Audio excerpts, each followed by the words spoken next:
So let's get started. So today we're going to be covering cell cycle. So I just want to bring us to the syllabus, just so we're all um, you know, together. So we're here today, 11:18. A couple things are clearly due this week. Your rough draft for your BioWiki is due on Blackboard. Once I get all the submissions for the BioWiki, I will send out a pool of rough drafts to people to basically have each of you do a peer review of your classmates to help them make their paper better. Now, uh, opinions vary on on peer review. Some people really hate it. Some people really like it.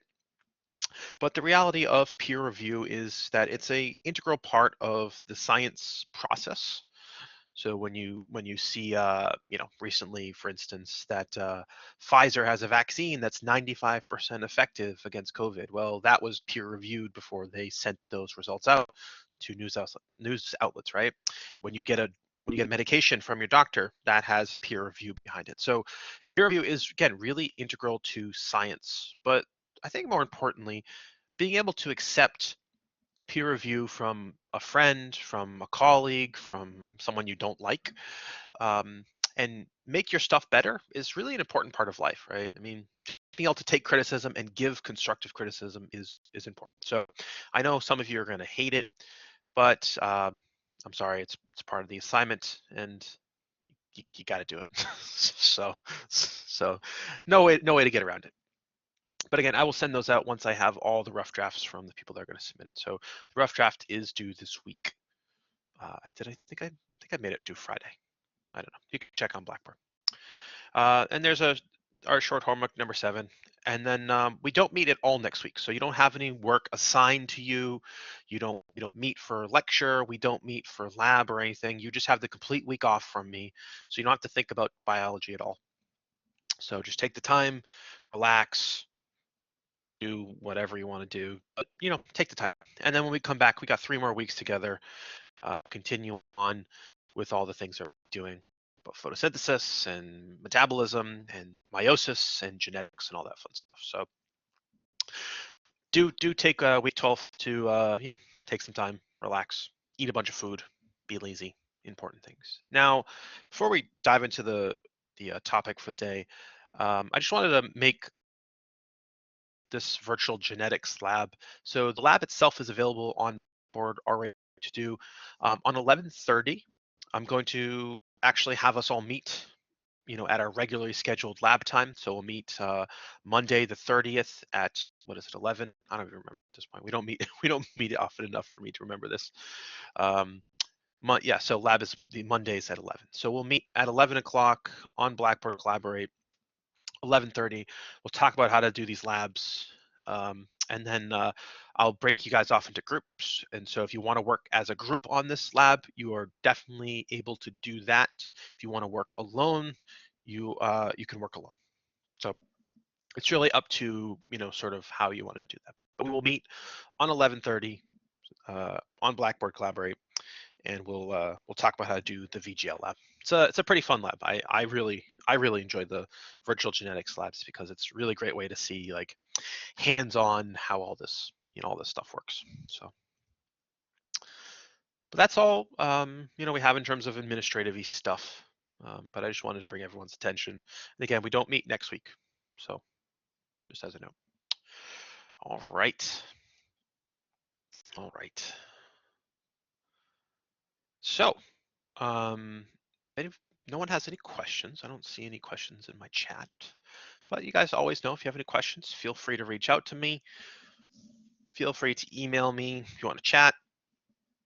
That's cool. If you want to meet in person, that's probably not an option because the school is going to be closed after next week. But definitely reach out to me if you have any questions. And if you have any questions during this lecture, always, again, reach out. So we're actually going to talk about mitosis and cellular. I really like this class, and I like the class where we talked about how things are regulated. I really like classes where there's cycles. And this is no different. I really like talking about the cell cycle because it's nice and ordered, and it's repeatable, and it's really nice. So we're going to talk about cell cycling today. We're talking about mitosis, how we go from one cell to two cells, right? How we make, how we started off as a fertilized egg and went to the 30 trillion massive cells that you are right now. So bacterial cell division is what we're going to start off with. It's by far the most simple type of cellular division. Now, when we talk about how bacteria divide, or we talk about how archaea divide, we talk about a process called binary fission. So it's not, a cell cycle the way our cells do it, but it's just called binary fission, and it's pretty different, right? Bacteria are asexual, right? They don't have sexual, gametes or sexual parts or anything like that, right? They're just one cell, and so their reproduction, i.e., going from one bacteria to two bacteria, or parent to daughter cells. That's a term you should get. Those are terms you should get familiar with after today's class. Is just clonal, right? They take one bacteria and they make two exact copies of that bacteria. So you go from one bacteria to two bacteria. Now, thinking about this process, we start with a single chromosome. As we discussed in the DNA lecture, bacteria and archaea typically only have one single circular chromosome. Now, very much like eukaryotes, bacteria have to replicate that chromosome. And when bacteria are replicating their chromosome, it does begin at what we call the origin of replication and does proceed in two directions to the site of termination. So again, we discussed this when we talked about DNA replication, but just want to sort of refresh your memory. And ultimately, what bacteria do is they partition their two chromosomes, so they're identical chromosomes, to opposite ends of the cell. A septum forms and the cells eventually divide. So let's look at binary fission as a process. So I got two slides here to show you. So we have a bacterial cell. It has the origin of replication here in the middle of the chromosome. The chromosome is double-stranded like pretty much all DNA is. And then we have the termination point here in red. So nothing crazy, right? Replication begins at the origin. It proceeds bidirectionally, so it goes around the ring in both directions, eventually getting to the termination site, producing two essentially identical pieces of DNA. Once that replication happens and it's finished, the DNA begins to migrate to the poles, and then a septum begins to form. So it's essentially like an indentation. Now, in bacteria, what causes the septum to form is actually protein, which we'll talk about in just a moment, which is called FTSZ. And you can see FTSZ in orange little dots here.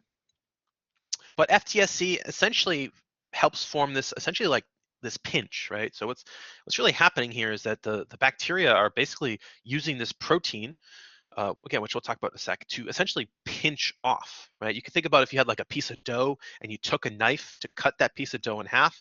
That's kind of what FTSZ is doing, right? It's just kind of basically cutting the bacteria in half. Now, once the septation forms from FTSZ, it splits the bacteria into two identical daughter cells. So the interesting thing about bacteria, remember, is they don't have any organelles, right? So they're just, the only meaningful thing that they need to replicate is that chromosome. And binary fission is a really fast process. So it takes some of the fastest bacteria out there 20 to 30 minutes to perform binary fission. So it's a very fast process. Now, let's look at septation because, I like microbes. I hope you guys all like microbes at this point. But septation, again, is carried out by a ring of proteins, which are called FTSZ. And it initially starts with FTSC, but it does accumulate other proteins over time, and it's a little too in depth of molecular biology to discuss. So I'll just let you know that there are other proteins involved here, not just FTSC, but FTSC is definitely the most important. Now you can see the sort of the center of the cells, and you can see the FTSZ essentially forming here. And then you can see sort of it forms this ring-like structure completely around the bacterial cell. And ultimately, as I mentioned, it FTSZ it essentially contracts, right? It's like if it's a big ring, it's essentially like coming together, pinching together to essentially cut this bacteria in half. And so that's ultimately what FTSZ is doing. Now, FTSZ is pretty common protein. It's found in, it's like 80 to 90% of all microorganisms, at least prokaryotic microorganisms. So it's pretty common. There are other proteins that are associated with bacterial cellular division, like MREB and so on and so forth. But the most common one we discuss is FTSZ. And one of the reasons we actually discuss FTSZ is because it's a homolog to eukaryotic tubulin. So when I say homolog, it just means they shared an ancestor. So FTSZ came along somewhere in the past, and human and eukaryotic tubulin evolved from FTSZ. So they are very related to your own tubulin, which we'll eventually discuss. Um, that being said, even though there is this homology between R tubulin and FTSZ, tubulin in in eukaryotes does a very, very different process than FTSZ does in our microscopic organisms. And so this is our friend FTSZ. As you can imagine, it's really straightforward, right? That's all really binary fission is in bacteria. Just replicate the chromosome, move them to the poles, pinch the cells, and you're done. Right, that's it. So you can understand why I like to study, when I talk about cellular cycling, it's so much easier to talk about bacteria, right? Because it's just basically 3 steps. Now, this is just a little handy table for you. You can see these are just our proteins assemblies across organisms. So we just talked about prokaryotes. You know, we have that FTSZ in the septum. That's fun stuff. But we can look at protists here, yeasts, and then animals, and we can see the different types of proteins that are involved. So we can see in our yeasts and our animals, we have those kinetochore microtubules. These are types of proteins. And so we're going to discuss our animal sort of ways of dividing. We're not going to really talk about these other ones because they're kind of beyond the point of this sort of survey class. If you're in a more in-depth cellular biology class, then you'd probably talk about those. But for the purposes of what we're going to talk about, we're going to think mostly about animals and how they essentially divide, right? This process of mitosis. So, cool. All right. So, but before we get into cellular cycling, let's talk about chromosomes first. So let's just give a refresher. Now, chromosomes in eukaryotes, unlike bacteria, are typically found in quantities greater than 10.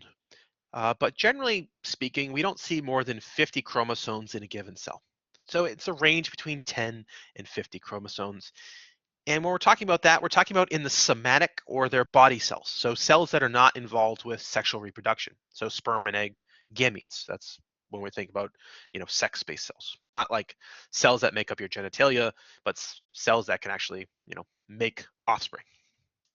Now, humans have 46 chromosomes, and each of our chromosomes is paired. So we have 46 chromosomes in total, but they're 23 identical pairs. And sort of an interesting thing about humans, as a general note, when we're missing or we have additional chromosomes, it's typically a fatal condition. So there are instances where that kind of bucks the trend. So like for instance, Down syndrome, those individuals have one extra 21st chromosome. There's there's all sorts of genetic disorders that are associated with having multiple chromosomes, but the vast majority of the time, if you have an extra chromosome, you're likely, toast before you're even born. But again, there are some exceptions to this. Now, we can visualize human chromosomes, and we're going to look at what's called a karyotype. And so you could basically, and you could do this in the lab, and if we were in person, this is a lab I would have had us do, but basically you could cause a eukaryote to stall its process of mitosis and then spill out its chromosomes to look at what's called a karyotype.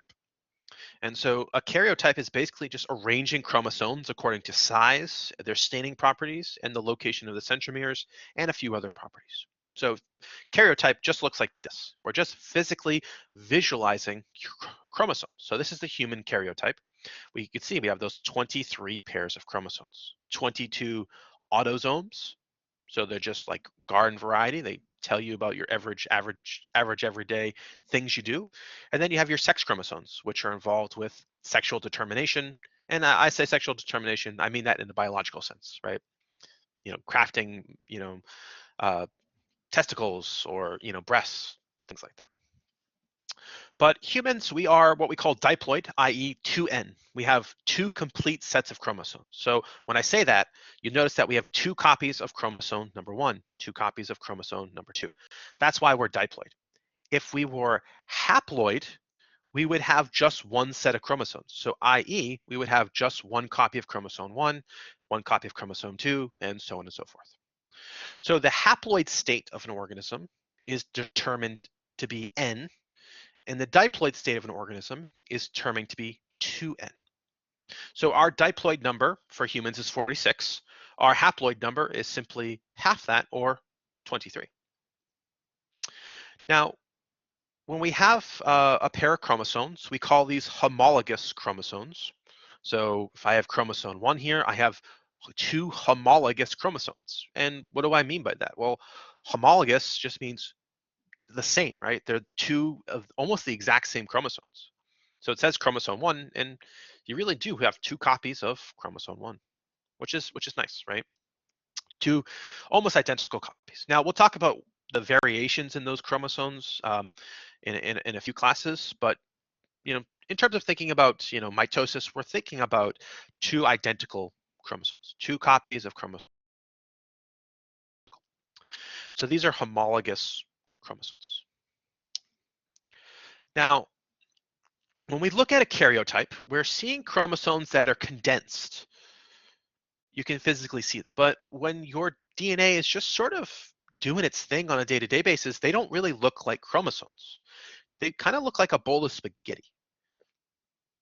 It's really all they are, right? And I'll show you a picture of that in just a moment. But it really just kind of looks like a bowl of spaghetti, because when we have chromosomes that look like this, they're really, really tightly wrapped around proteins.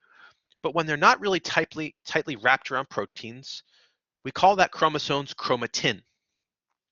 And this is just a complex of DNA and protein. So it's pretty straightforward.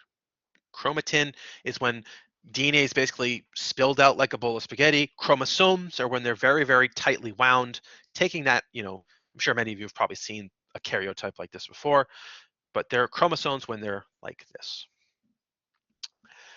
Now, chromosomes, as you can imagine, they're just one single, long stretch of DNA. It's linear, but it could be wrapped around things. The average human chromosome is about 140 million nucleotides long. And what do I mean by that? It's 140 A, T, G's, and C's strung together in a linear line, which is kind of a lot, right? Like 140 million is a lot. To put that number in perspective, the average bacteria has a genome size of 1 million DNA bases. So this is 140 times bigger than your average bacterial genome. And this is, again, only one human chromosome. In total, the human genome is about 3 billion bases long, just to put that number into even more perspective. Now, as I mentioned, when the cell is not dividing, chromosomes don't look like this. They're not super condensed. They don't have a structure you can physically see. Chromosomes, when they're just kind of hanging around the cell, they're as chromatin. And so when their cells are not dividing, it's as chromatin. And there's two types of chromatin. We have heterochromatin and euchromatin. And heterochromatin is when that DNA is not being expressed, and euchromatin is when the DNA is being expressed. And I'll show you what that looks like in just a minute. But the last thing we want to discuss before we look at some pictures, again, in a second, is this sort of overall structure of chromatin, which we call the nucleosome. Now, the nucleosome itself is DNA wrapped around histones, and that's really it. But histones are just proteins. That's all they are. Histones are just proteins. Now, histones form what we call octets. So you have 8 histones essentially arranged on top of one another. And it basically takes 1 octet of histone every 200 nucleotides. So you basically wrap 200 nucleotides worth of DNA around an octet of histones. And as a note, the reason why DNA likes to wrap onto histones is because DNA is negatively charged and histones are net positively charged. So you have that electrostatic interaction between the two, right? Positive attracts negative and vice versa. So let's look at what this looks like. So we have DNA with the double helix that we know and love. Now we can see we have the histones. It's an octet. You kind of can't see that in this picture here, but there are 8 proteins there. And the DNA is wrapping around those histones. And so you can see that, visually. When we look at an electron micrograph of DNA, you can see the octets of the histones, the DNA is wrapped around it. And this is what we have as our chromatin, right? It just looks like beads on a string. That's that's the analogy that people have, put forward for what this looks like. So this is what we're looking at here. Chromatin. Now, when DNA is when DNA is when DNA is in a karyotype, again, it's not looking, it's really, really tightly wound. Not like chromatin, where again, it kind of looks like a spilled out piece of a bowl of spaghetti, or again, beads on the string model. Now, DNA is always wrapped around these histone proteins. Just always is. Now, those nucleosomes, right, the DNA wrapped around the octet of proteins,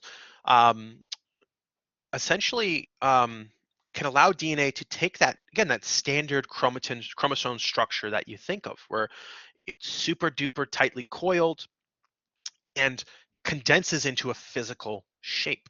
Now, those nucleosomes that we just mentioned, again, nucleosomes being DNA wrapped around histones, they wrap into much more dense, higher order coils, which we call solenoids, words, which leads to what we call a 30 nanometer fiber diameter. And what does that mean? It just means it's 30 nanometers wide. So we have our solenoid here. This solenoid here is 30 nanometers wide. That's what that means. Now, this state of a solenoid like this is the typical state of non-dividing chromatin. So we don't, when we think of a dividing cell, the chromosomes look like this, but a non-dividing cell, this is what your DNA looks like. It's just wrapped around these histones. It has to be accessible, right? Because your DNA is for making messenger RNA, right? And if it's not accessible, well, you can't use it. Now, during cell cycling, i.e. mitosis, chromatin in these solenoids is arranged around a scaffold of proteins to essentially super condense them, i.e. contract them in volume. And what does that look like? Well, we have our solenoids here. Now, the solenoid essentially forms around, these loops around off scaffold protein, and basically you just wrap these a bunch of solenoids in these chromatin loops around a central scaffold protein, which I know it kind of looks like flowers. It always kind of looked like flowers to me. Like each of these these chromatin loops are, like petals of a flower. But that's what our DNA structure takes. You're going from solenoids, which are just clusters of histones, into these chromatin loops, which are attached to these scaffold proteins. You can think of the scaffold proteins as kind of like the stem of a flower almost, and then the petals are essentially sticking off the stem. That's kind of the way I have always visualized it, but clearly it looks like something. And then as you take those rosettes, which I think is aptly named, that leads you to having the standard, what we call the mitotic chromosome, which is that standard chromosome structure that you probably all have seen and you may know and love it. I don't know. I don't know if you guys love chromosomes. So that's what we have. Structure of DNA. And again, generally speaking, when cells aren't dividing, they're in solenoids, right? They're just wrapped around histones. But when you're doing mitosis, you're trying to separate DNA from one cell to the next. It has to be condensed into a mitotic chromosome. So that's the structure of our chromosomes. That's cool. But prior to cell cycling, we have to replicate our genome. Just like the bacteria had to do, eukaryotes have to replicate their genome. And so prior to replication, each chromosome is a single DNA molecule, right? The single double helix. Each eukaryote has to physically replicate those chromosomes, right? Because when we're talking about mitosis, we're talking about going from one cell to two cells. That's what mitosis is. So we have to have each one of those cells has to have a full copy of the genome. So we have to replicate our DNA. Now we've already talked about how DNA is replicated a few classes ago, so we're not going to, really go into that again. But after replication does occur, we have two identical DNA molecules. And those two identical DNA molecules are held together by proteins called cohesins. And when we look at what this looks like, they're visible as essentially two strands of DNA connected in the middle as the chromosome becomes more and more dense. So ultimately what we get is two identical chromosomes composed of what we call two sister chromatids. I know there's a lot of weird terminology here, but um, bear with me. So what we started with two homologous chromosomes. So you can think about this as like chromosome 1 and also chromosome 1. Replication occurs, and we make an identical copy of each of those chromosomes. So now we have not just two copies of chromosome 1, we have four copies of chromosome 1. And so they're attached together by these cohesin proteins, and where they're attached is actually to a globule of proteins, which we call the kinetic core. Um, and so what we have after we replicate our genomes is four copies of each chromosome pair. So again, I go from two chromosome 1s to four chromosome 1s, but they're paired together as sister chromatids. So we have homologous chromosomes, which again, we originally started with two homologous chromosomes, i.e. two chromosome 1s. We duplicate each of them, producing four homologous chromosomes, but each of the homologous chromosomes that's joined together in that classical X shape is what we call sister chromatids. And again, I know that terminology can get kind of confusing at first, but as you sort of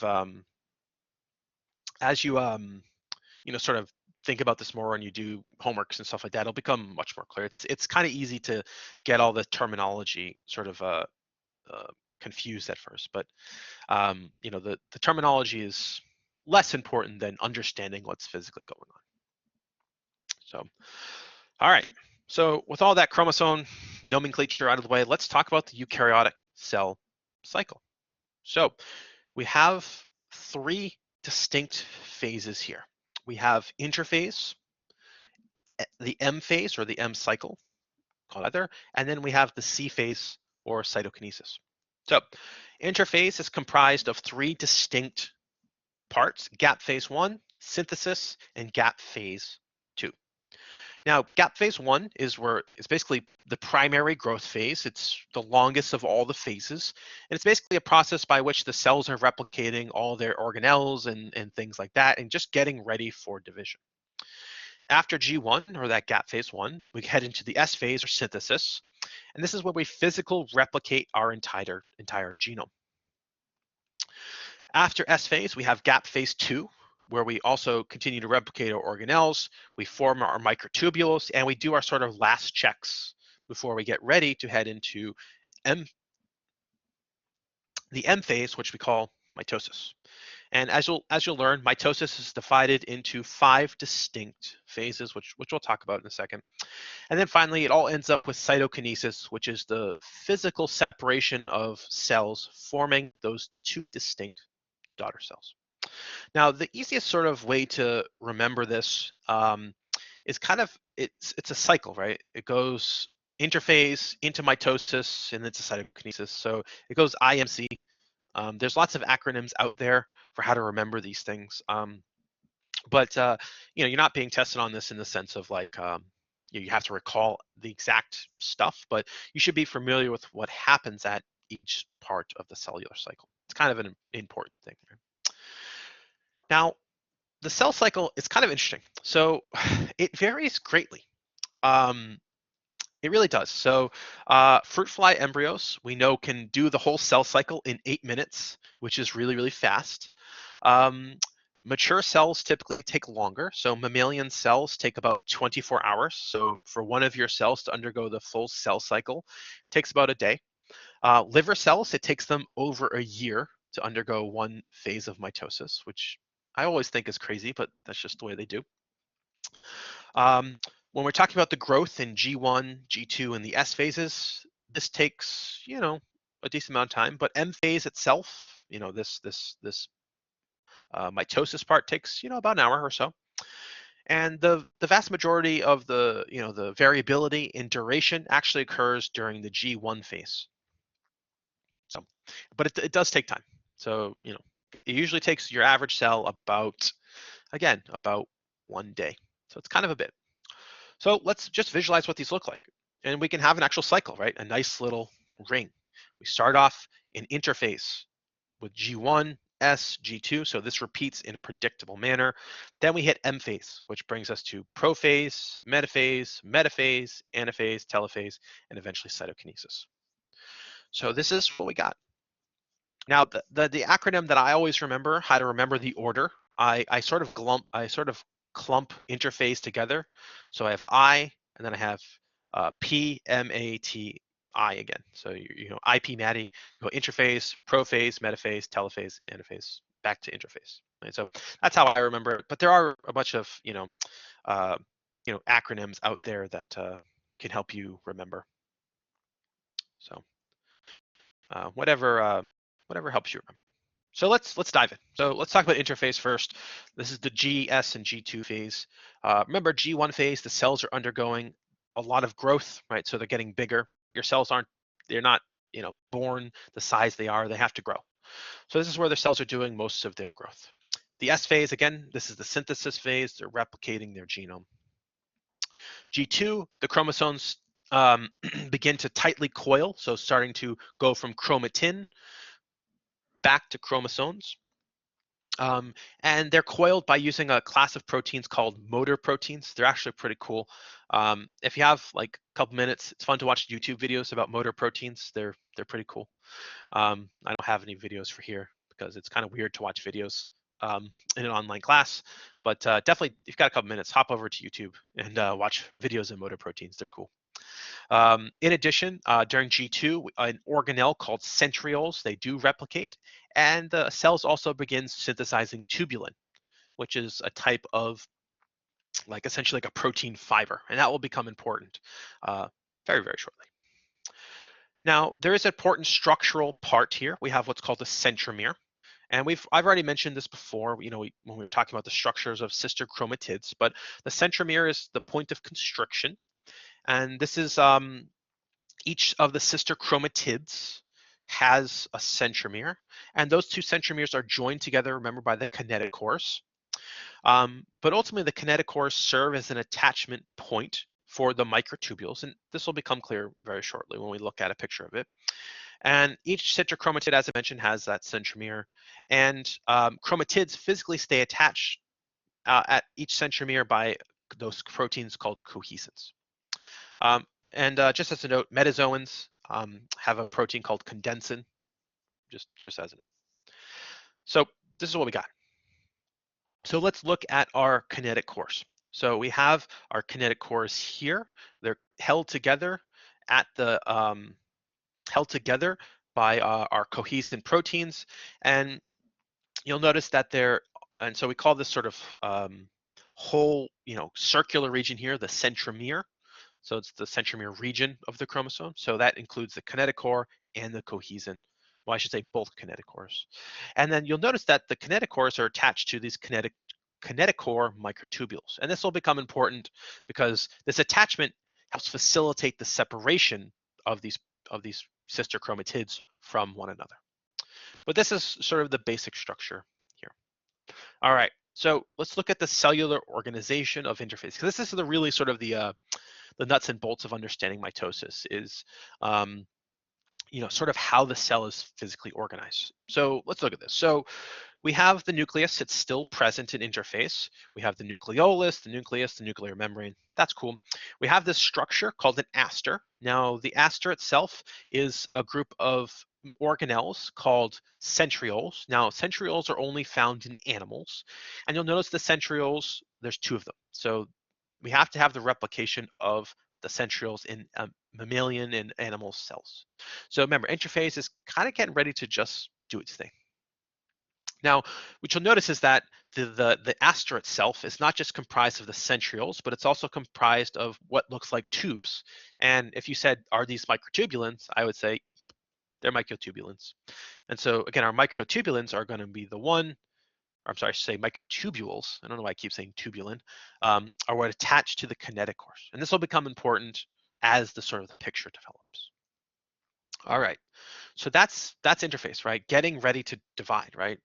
Replicating the genome, replicating the centrioles, getting the organelles replicated, right? That's what we're doing. Now, this picture doesn't show the replicated organelles, but just to know they are replicated, it would just be too much to have on this little cartoon diagram to have all the organelles and have them all replicated. So, but just know the organelles are there, they're replicated. This is just a more simplified version for your learning. Now, once we got everything ready, we jump next into M phase or mitosis. Prophase, prometaphase, metaphase, anaphase, and telophase. So let's dive into M phase. Okay, so prophase is the first part. And so our first individual chromosomes that are condensed, they become visible with a light microscope. Now, it's sort of the, as we're going from chromatin to an actual chromosome. So they're essentially supercoiling, getting very, very tight. So they actually have a physical 3D visible structure. And during the entire process of prophase, that's basically one of the main key things, that the chromosomes are condensing, becoming visible. Kinetic cores are, the condensins, the cohesins are attaching, forming the chromosomes, again, into that consistent X-like shape that we all like to think about. But the other important part that happens during, or actually the other two parts that happen during prophase is the spindle apparatus begins to form. And so the two centrioles head to opposite sides of the cells, which we would call poles of the cells, and begin to form the spindle apparatus. Now, this is in animal cells. This doesn't happen in plant cells. It just happens in animal cells. And we talked about the asters already, which are just microtubules attached to those centrioles. That's all. And then the final major part here is that the nuclear envelope dissolves. It breaks apart, thus freeing the DNA from the nucleus. So let's look at what's going on here. Prophase, we have the asters, right, the centrioles with the microtubules. The nuclear envelope has disintegrated. The chromosomes are becoming condensed, and we're getting ready to head to more advanced types. I'm sorry, I should say more advanced types.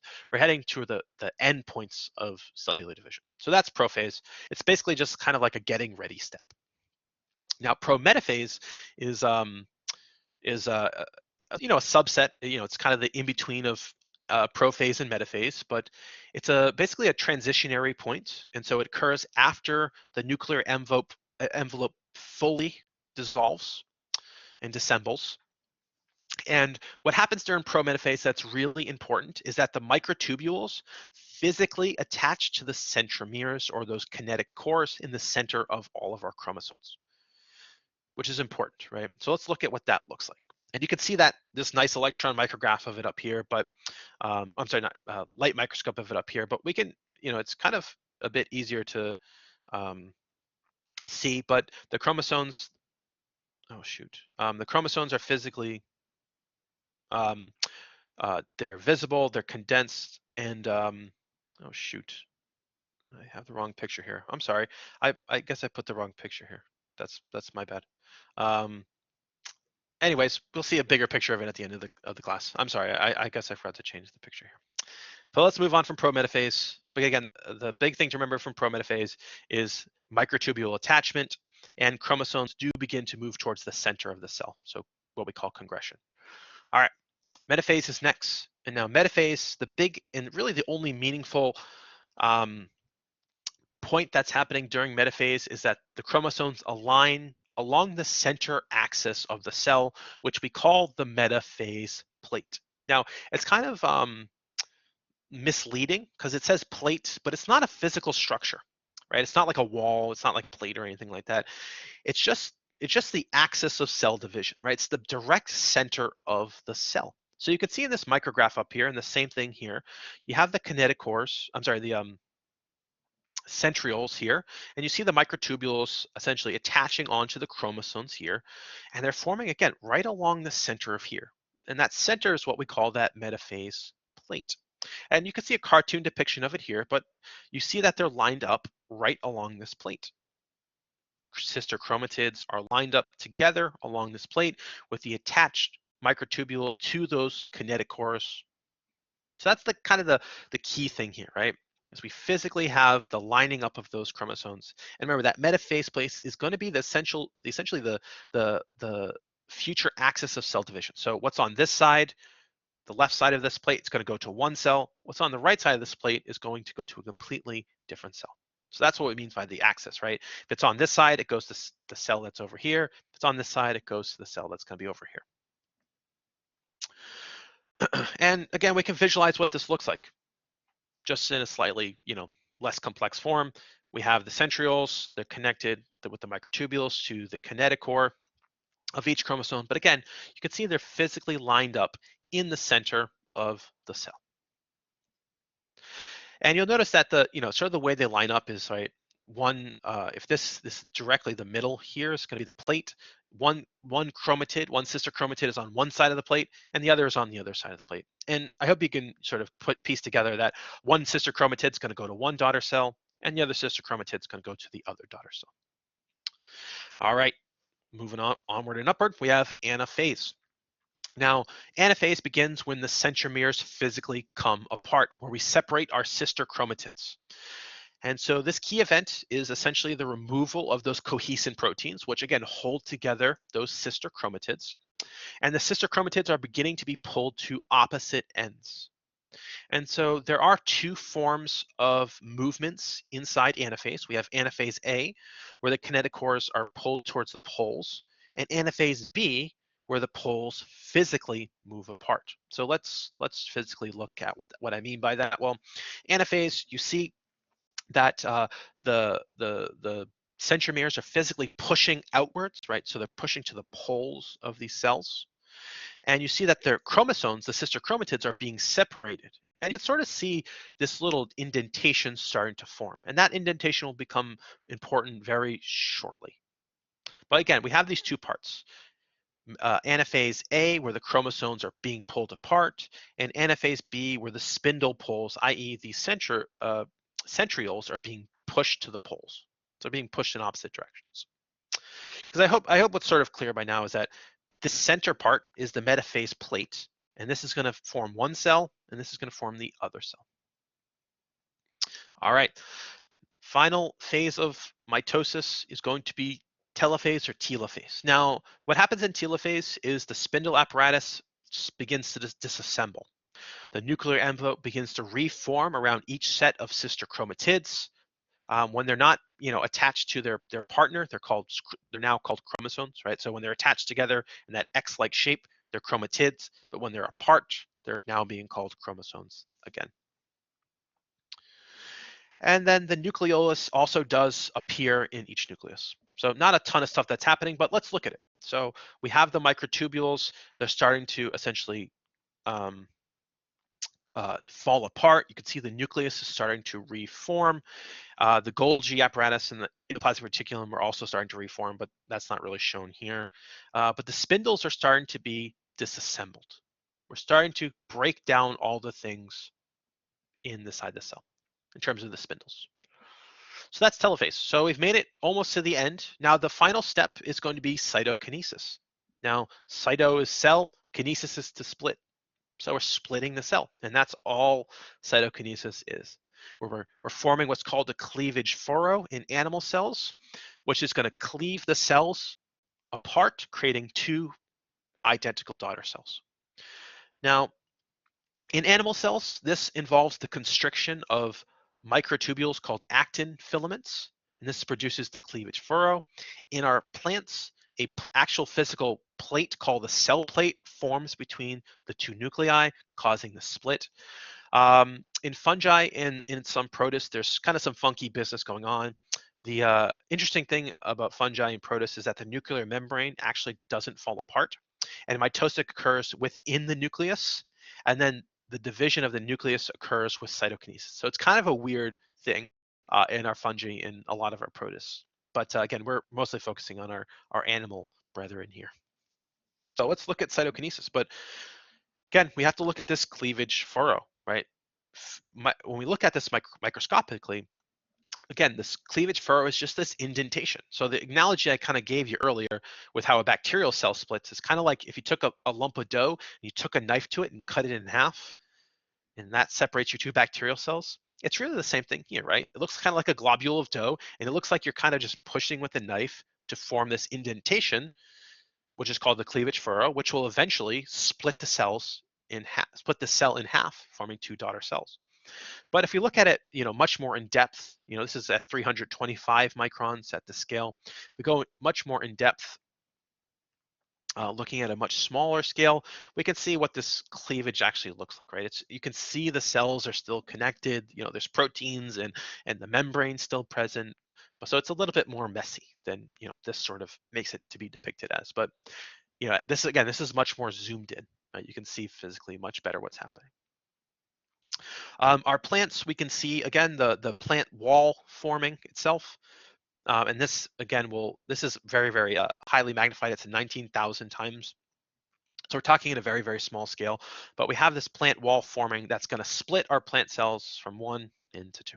So pretty straightforward. So that's the cell cycle. Interphase, into M phase to cytokinesis, and then the process eventually repeats itself again. The cells grow, they make organelles, they do all their cellular things, and eventually they're going to want to go through mitosis again. So they go into mitosis, they do this whole process over again, and that is life.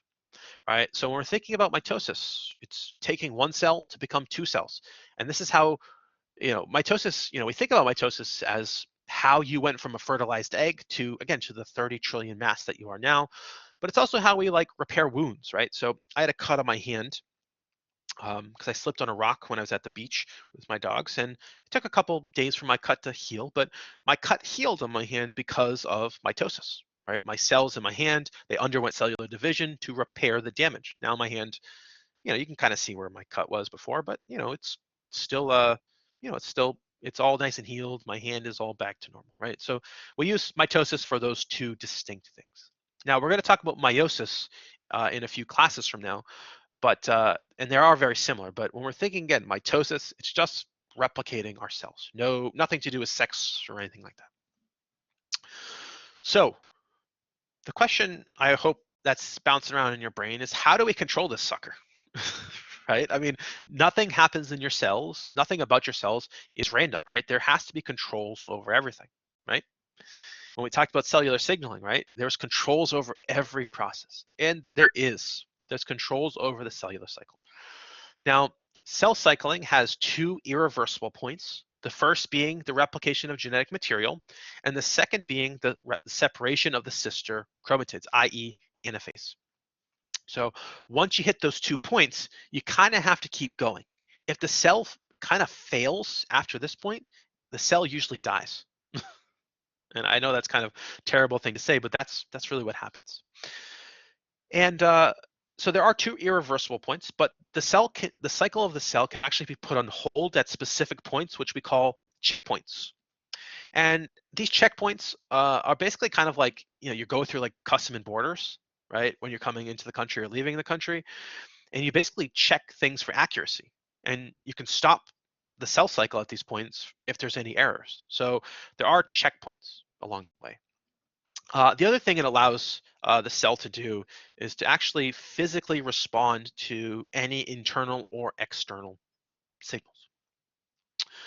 So what controls this is what we call cell cycle control factors, or MPF. And these are called maturation promoting factors. And so these are actually discovered in frog oocytes. And oocyte is just eggs, frog eggs. And it's kind of interesting. If you have a cytoplasm in frog eggs, it contains MPF. This actually induces cellular division. MPF, as a general note, its activity varies throughout the cell cycle. So some points it's very high, some points it's very low. But ultimately, MPF, these maturation promotion factors, have an enzymatic activity that of what we call a kinesin, right? Sorry, kinesin, a kinase, right? It's involved with phosphorylation of proteins. Now, there are a couple parts of our MPFs, and so the first part is what we call cyclins. We discovered cyclins by actually researching sea urchin embryos, and they discovered that these proteins they're produced in synchrony with the cell cycle. And so they're called cyclins. So you would see spikes of cyclins throughout the cell cycle. And there are two forms, one that peaks at the G1 and S phase, and the other one that peaks at the G2 M phase. Next up, we have CDC2. And so CDC2 is, you know, just a protein.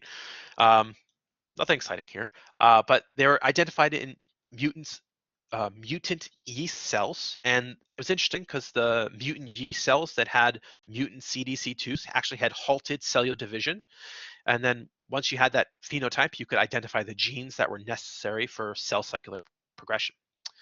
And in yeast, these CDC2s had two critical control points. One was committing to DNA synthesis, and the other one was committed to mitosis. And CDC2 is physically critical for passing both boundaries.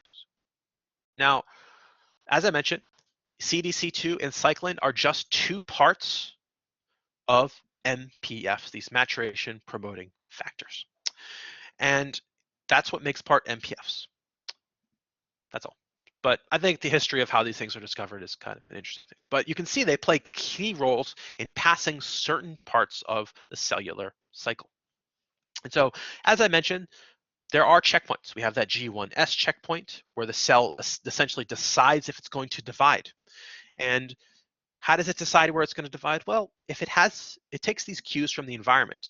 If the cell is in an environment where there's not enough nutrients, it's not going to divide. Or if it's in a very stressful environment, it's not going to divide. So it takes cues from the outside to say, is this the right time? Is this the right conditions to physically make new cells? Our G2M checkpoint, where the cell makes the final commitment to mitosis. And what it does at this point, and this is a pretty important checkpoint, it assesses the success of DNA replication. Has the organism, has the cell, I should say, successfully and accurately replicated its DNA? If it hasn't, it doesn't pass this checkpoint. If it has, passes this checkpoint. And then the final, we have the late metaphase spindle checkpoint, which ensures, where the cell ensures that all chromosomes are attached to the spindle. If it doesn't continue on. It makes sure everything is properly attached to those microtubules. So those are our three checkpoints. And just to visualize where they are, we got the G1, S, G2, and we have that G1S checkpoint, G2M checkpoint, and the spindle checkpoint. So three really big checkpoints. And if the cell fails any one of them, it generally doesn't go on. Typically speaking, if it fails, the cell will oftentimes kill itself, but that's not always the case. Cells are they're kind of gnarly right there. So now let's talk about how this works. So we talked about our maturation promoting factors, our MPFs. And remember, cyclins are part of those MPFs. So we're going to talk about cyclin-dependent kinases, or CDKs. And these are enzymes, as we've discussed previously, that phosphorylate proteins. And as I mentioned, this is basically what our MPFs do. And this is the primary control of cellular cycling. Now, CDKs partner with other different types of cyclins at different points of the cell cycle to phosphorylate things, to make sure things proceed as they're supposed to. So let's just look at this. So we have the CDK. It's a tough word to say, or a tough acronym to say. CDK cyclin complex. Again, this is our MPF. So you can see the CDK here attached to the cyclin, and you can see that it's phosphorylated. Depending on how this enzyme is phosphorylated, it controls it controls the activity. So like, when we talked about how signals are regulated in the cell, a lot of it has to do with phosphorylation. It changes its behavior, changes its activity, right? And that's exactly what's going on here two. Now, if CDK is phosphorylated at one site, in this case it's the red site, it inactivates CDK. But if CDK is phosphorylated at the green site here at the bottom, it means it's activated. If it's phosphorylated at both sites, it means it's activated. So as long as you have this green site activated with the phosphate group, it means the protein is going to be physically active. So interestingly enough, we actually used to think that MPF was controlled solely by the level of M phase specific cyclins. So cyclins. Though the cyclins, these protein cyclins present during M phase is necessary for the function of MPF. The activity again is controlled by phosphorylation. So that's an important thing here. So it's not how much cyclins you have, it's whether or not your MPF is phosphorylated or not. Interestingly, damage to DNA has a pathway to actually tip the balance towards inhibitory phosphorylation of MPF. So if there's too much damage to your DNA, it will phosphorylate the red site and not the green site, which will mean that those MPFs are no longer functioning. It will essentially fail those checkpoints. So kind of a fun little system. So those are our first two checkpoints, but we have the anaphase regulation as well. And this is our anaphase promoting complex, or the APC, which I think is cool. It's also called APC/C, or cyclosome. And so at the spindle, check the presence of all chromosomes at the metaphase plate, and the tension, i.e. how tight the microtubules are, is both important aspects of whether or not this checkpoint is going to pass. But ultimately, the function of this APC is to physically trigger anaphase itself. Now, what it does is it marks things for destruction. Um, um, no inhibition leads to separase, which, as you'll see, destroys the cohesins, which, remember, the cohesins are what holds the sister chromatids together. And remember, what defines anaphase is the breakdown of those cohesins to separate the sister chromatids. So just a broad overview of what's happening at these specific checkpoints. Now, multicellular eukaryotes do things slightly different than their unicellular counterparts. Now, in multicellular eukaryotes, there are multiple of those CDK controls in the cell cycle, as opposed to a single CDK control in yeasts. Animal cells also respond to a greater variety of external signals than yeast do. And typically, the many of the signals that animals respond to, as opposed to single cellular yeast, are actually signals required for mating, so sexual reproduction. And just as a note, these more complex signals, they allow the integration of input to control the cellular cycle. And on one hand, that's a good thing, right? You want to, if you're trying to make a decision, right, a big decision like cell cycling, you want to have all the information you can get. And that's sort of a thing that multicellular organisms have that our yeast friends simply do not. But we can visualize what's going on here in the yeast cellular control. So we have our our standard interphase M phase, right? But we have that G1S checkpoint. It's controlled by CDC2 and G1 cyclin. It's regulated by growth factors, the nutritional state of the cell, as well as the size of the cell, so external factors, as well as internal factors.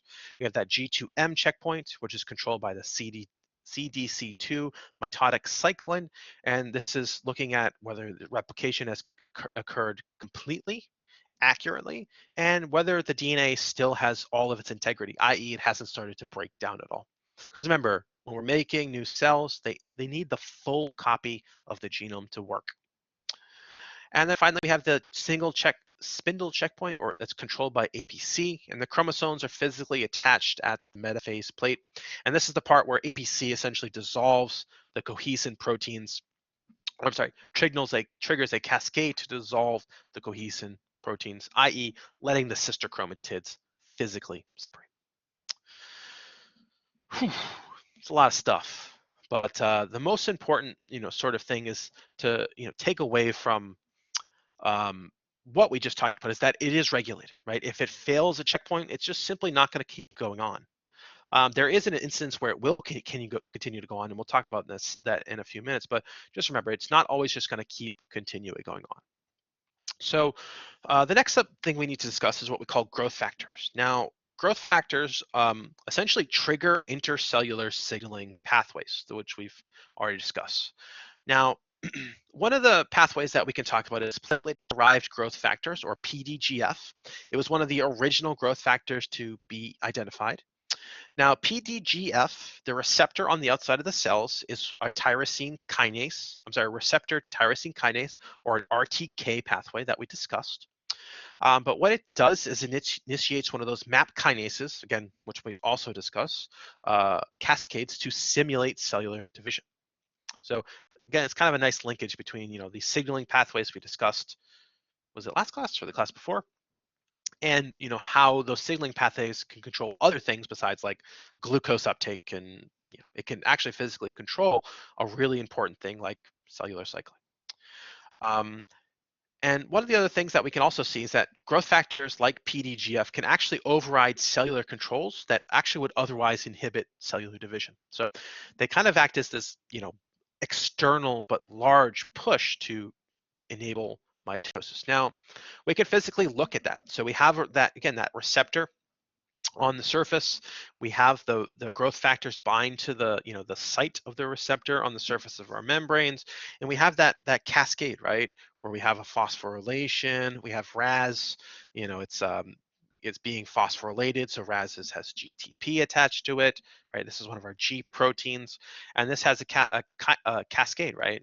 It goes through multiple different proteins and several different phosphorylation events to essentially stimulate action inside of the cell, right, inside the nucleus, i.e. changing transcription. So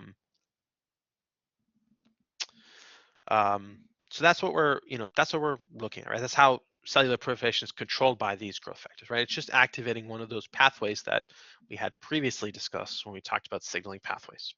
So it's kind of a nice tie-in, nice callback. Now, I mentioned that we would talk about what happens if the cell cycle was not regulated, and this brings us to the, kind of a sad thing to talk about, and we'll talk about sad things from time and time again, but this leads us to talking about cancer. And as I'm sure many of you know, cancer is just unconstrained, uncontrolled growth of cells, right? And the way cancer occurs, it's just a failure of cell cycle control. Normal cells, they take these 3 checkpoints. If they fail one of them, or they halt at one point because of an external cue or anything like that, they stop. Cancer cells, they go, I'm too cool for school. Clearly they don't say that. Only someone as nerdy as me would say that, but that's what they basically do. And they ignore all checkpoints and they just divide uncontrollably. And so there are 2 types of genes that typically are associated with cell cycling and cancer. And they have to be mutated or changed at their genetic level to be different than regular genes. But the 2 common types of genes we see are called tumor suppression genes, or tumor suppressor genes, and proto-oncogenes. So let's talk about those guys. All right. So if you've ever read anything about cancer and the genetics of cancer, you'll always consistently see P53. It's a really common gene to discuss about cancer because P53 plays a key role in that G1 checkpoint. Now, P53 monitors the integrity of DNA. And so if your DNA is damaged, the cell division will be halted and repair enzymes will be stimulated to physically try to repair your DNA. However, if the DNA damage is completely irreparable, right, it's completely unfixable, P53 initiates a process called apoptosis, or programmed cell death. So basically, P53, if it can't get things to fix your DNA, it says, well, it's time for you to, basically jump off a cliff and kill yourself. That's kind of what cells do. They can't fix the problem. They instead of trying to help, instead of trying to fix it, they basically kill themselves to prevent any damage to the cells around them. So that's just what your cells do. But P53 prevents the development of many types of mutated cells, and P53 is typically and not always, but typically absent or damaged in many cancerous cells. So it's mutated. So a lot of cancerous cells, they don't, they just sort of ignore this checkpoint. Even if their DNA was damaged, they go, whatever. I'm going to keep doing what I'm doing. I'm not going to kill myself. I'm not going to try to repair my DNA. They just completely ignore this. So that's the most common thing we see with cancers. The other thing is what we call proto-oncogenes. And so you might recognize onco as in like oncology. An oncologist is someone who studies cancer, right? Or treats cancer, I should say. And so proto-oncogenes are genes that have the capacity to cause cancer, and proto means are genes that are normal but have the potential to become a cancerous phenotype if they are mutated. So, proto-oncogenes, as I mentioned, are normal cellular genes that become cancer-causing genes or oncogenes when they're mutated. It's pretty straightforward, right? Now, it depends. There's a lot of different types of oncogenes out there. Many encode receptors for those growth factors. And so the common mutation we see in these proto-oncogenes is the receptor is mutated. It's essentially always turned on, and the cell no longer depends on growth factors. It no longer really listens to external forces. So it basically says, well, everything's always good. I'm going to keep dividing. So it doesn't, it doesn't care if maybe the cells around it are starving, right? Just kind of like, well, everything's good for me. I'm going to keep doing what I'm going to do. Now, other types include changes to proteins that encode signal transduction proteins. So thinking about that, this sort of this pathway, right? Changes to this sort of pathway, right? Potentially mutating RAF or RAS or something like that. So those are the other types of proto-oncogenes we can see. Now, the kind of the interesting thing about proto-oncogenes relative to many other genes is that you technically only need one copy of the gene to undergo this mutation for cancer to pop up. Now, we'll talk about this idea in genetics, but typically speaking, you need a like dominant form of a gene to express. With cancer, there's no real dominant or recessive. If you have a mutation that causes it to be an oncogene, it's always turned on. It never really turns off. Um, so that's where we got. That's how we get to cancer. Now, how does our body fight cancer? Well, P53 is involved with the suppression of tumors, and there are many, many others um, that are involved with tumor suppression. P53 is one of them. But when we're thinking about like a mutation to essentially get rid of tumor suppression gene, you actually need both copies of the tumor suppression gene to lose function or be mutated for the cancerous phenotype or physical manifestation of cancer to occur. So, much more difficult to mutate a tumor suppression gene than it is to mutate an oncogene into, displaying cancer. Now, the first tumor suppressor gene was actually identified in rhinoblastoma susceptibility gene, or RB. And if you have a mutation in RB, I'm not going to try to say rhinoblastoma again. It's a tough one. It predisposes individuals for a very, very rare form of cancer, which affects the retina of your eye, which sounds awful. I mean, all cancers sound awful, but in particular, maybe I'm just sensitive about my eyes, but that sounds really, really awful.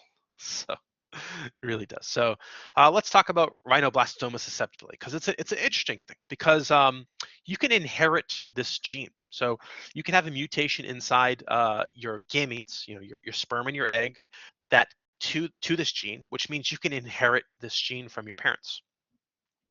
So inheriting a single copy of this gene means that some individuals only have one good copy left.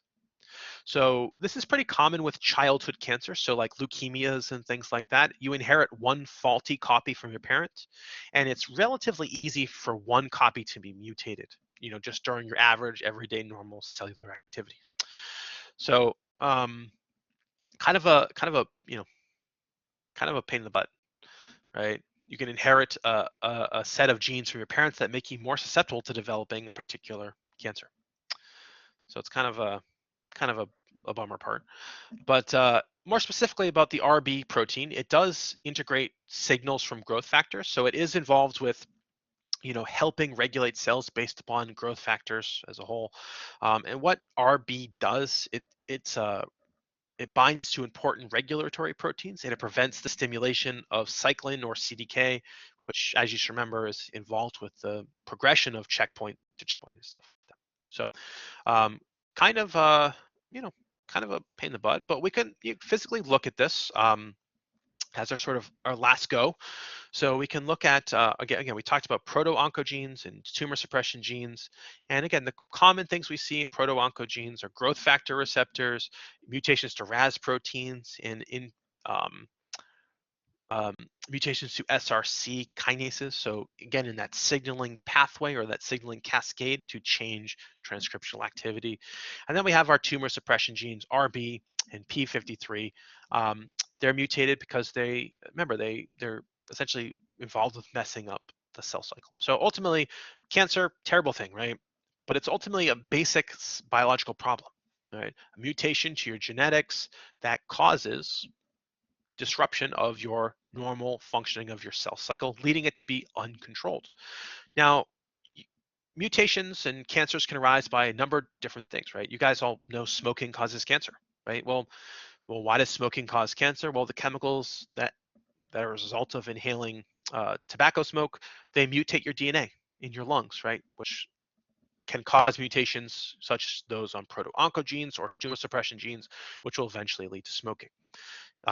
Sure you guys probably heard that radiation, right? Like nuclear radiation can cause cancer as well. Actually, exact same thing. The radiation mutates the DNA, and the DNA it's mutating are these oncogenes and these tumor suppressant genes. So again, cancer, terrible, terrible thing. Everyone knows someone that's probably been affected by cancer, but a really basic biological problem. A disruption of those cell cycle checks, again, are super duper important, right? Super important. When it's gone, when it's bad, clearly cancer is not a good thing. So, all right. So that's all she wrote.